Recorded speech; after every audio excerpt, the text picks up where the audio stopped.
We all know about those games that despite being big hits, they never seem to reach a success and stardom like other series like Zelda, Mario, Metal Gear, or even Call of Duty achieve. There are a lot of different explanations for that, some simple, others a little bit more complex, and that's what we're here to talk about today as we cover why some good games sell bad. The very first thing that we should bring up is that not selling well and not meeting expectations or quotas are two different things.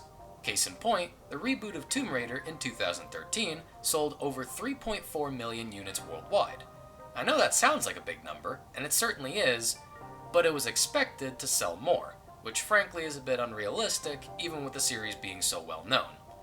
Even Resident Evil 7 was expected to sell 4 million copies in a single day. It did eventually sell 4 million, but over the course of a year.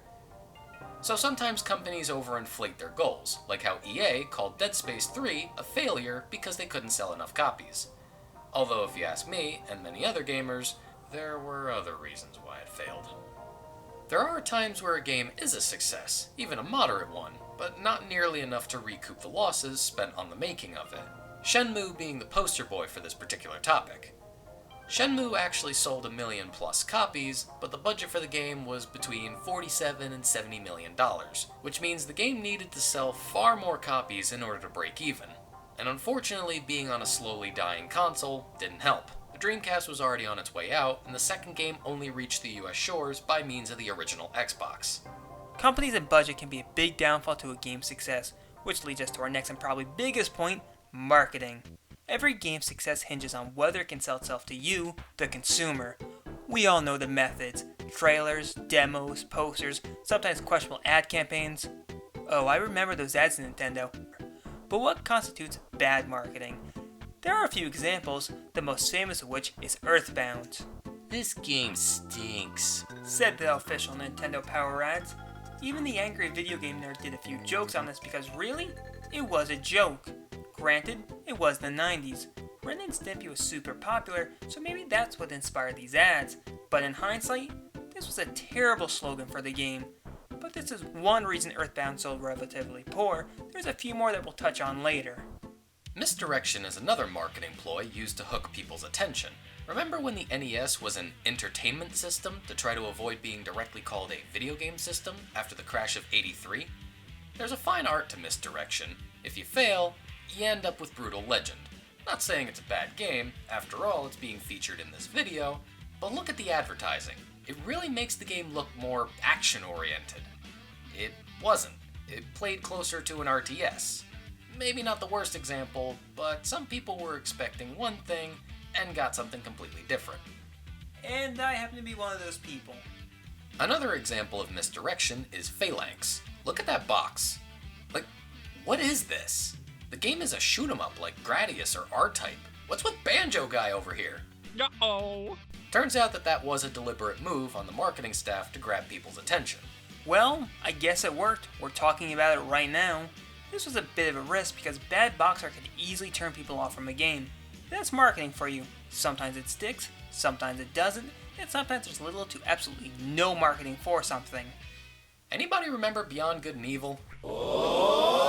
Well, now you do because the game has reached cult status, but what about back when it was released? Yeah, that's what I thought. Sales for BG&E were so poor because Ubisoft just really didn't market the game. Well, no, that's a lie. They did market the game. Get a copy of Beyond Good and Evil with an order of cheese. No, I'm not kidding. If you want to see the results of truly bad marketing and the effects they can have, look no further than the notorious Xbox One. We all know what happened there. Microsoft did some anti-consumer antics that got their stock to drop and their consumers to flip towards Sony and their PlayStation 4. It's pretty sad the ability to share games with your friends is a core selling point. Think about this. E3, Electronic Entertainment Expo. If you are a developer, what is it for you? It's a place where you can get exposure for your product. If you do a bad job exposing your electronic entertainment, you have failed and no one wants to buy your product. Game over, man. It's game over.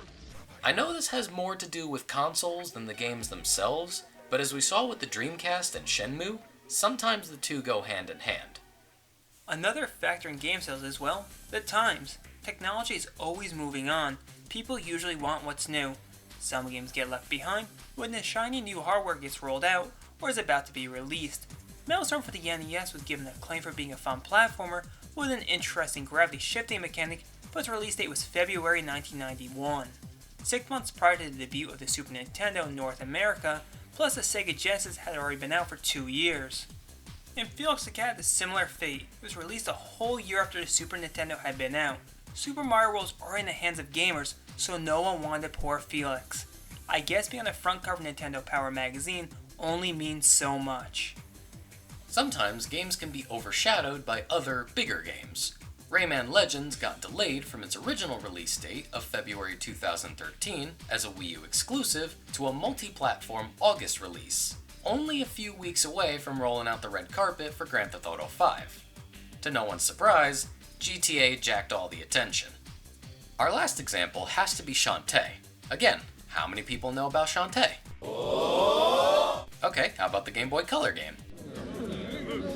There was a Game Boy game? Yes, there was, and if you want to complete your collection, it only costs about that much. Obviously, it was way more affordable back then, but it also came out while the Game Boy Advance had already been released for the good part of a year. That's some real bad timing.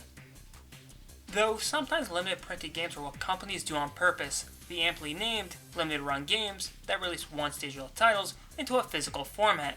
One example is Thomas Was Alone. Originally, you could only get this as a downloadable title. Limited run games gave us a physical copy. But while physical copies are sometimes only in the interest of collectors, there are some examples of games that are simply rare because not many were printed. Atlas is beyond infamous for this. Take a look at Persona 2. Yeah. Tel Concerto. Yeah. Amazing Tater. Yeah. Wait, what? Amazing Tater. Only a very small number were made, and Atlas wanted to make sure they didn't have any backstock so they couldn't lose money. Though to be fair, they aren't the only ones to do this.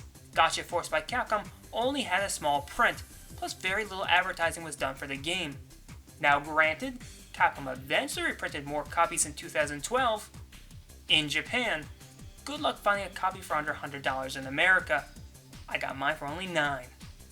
This isn't a case of artificial scarcity. Oftentimes it's a combination of a lot of different factors that cause games to quietly slink off into the darkness of obscurity. Which brings us neatly to our next topic, when some games are just plain and simple, unknowns in the market. And we're not talking about that one really obscure game that you had ever since you were a kid and consistently talk about to spread awareness about a remake. Nick. What? Sometimes a certain genre or franchise just isn't well recognized, especially depending on where in the world you live. Exhibit A, Fire Emblem. Now, before you comment, Fire Emblem is popular. Was it popular before Fire Emblem Awakening? Kinda. Maybe to a certain few. But it didn't hit mainstream success until, no pun intended, after its awakening. Sure, there were some die-hard fans who followed the series since the GBA games, but sad to say, they were the minority. Most other people just didn't recognize the game because they never heard anything about it outside of maybe Super Smash Bros. And moving on to Exhibit B, music and rhythm games like Rhythm Heaven, Vib Ribbon, or Drum Master. These games, though good and enjoyable, don't really sell that great outside Japan.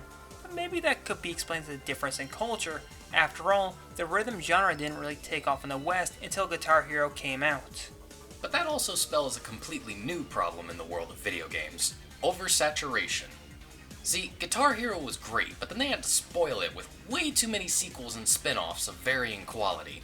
Guitar Hero 2, Guitar Hero 3, World Tour, On Tour, Guitar Hero 5, Warriors of Rock, Aerosmith, Metallica, Van Halen, and they made DJ Hero and Band Hero, and now there's Guitar Hero Live. Play it on your phone, play it at an arcade, play it on a Tiger Electronic. And then other companies wanted to cash in, and we got Rock Band 2, Unplugged, Reloaded, The Beatles, Green Day. For the love of God, Lego Rock Band, make it stop!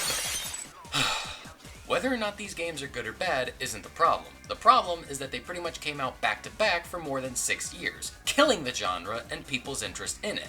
How many times are you going to sell people those plastic guitars? How many times? It's never a good idea to flood the market. You can't undersell, but you can't oversell. It's a very precarious situation. Let's dial it back a bit and let's talk about our last point: why good games sell bad. Quite simply, some games just don't leave a good first impression.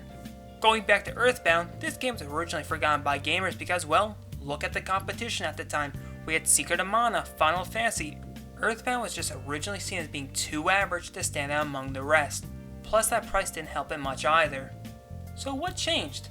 I don't know. Maybe Super Smash Bros. Or maybe enough time has passed that people went from Earthbound, that game stinks, to Reggie, when are we getting Mother 3? Okay, jokes aside, some games just don't do well immediately. Kinda like how some movies that are fine wines that get better with age, games are like reheated pizza. You swear it tastes better after it's had some time to sit in the box, you toss it in the oven and bam, so much better. Just me on that? In other words, there may not be a concrete explanation on why some good games sell bad, but all we can say is there's usually a reason or two. It's all gotta do with there being a time and place for everything. Some games were good when they were released, and others took some time to grow on people. Thanks to all the people who watched this video, especially those of you who made it to the end. We really appreciate it. We've got a few other small projects on the way for the holidays, so make sure to subscribe, ring the bell, and check out our Twitter and other social media junk to stay updated.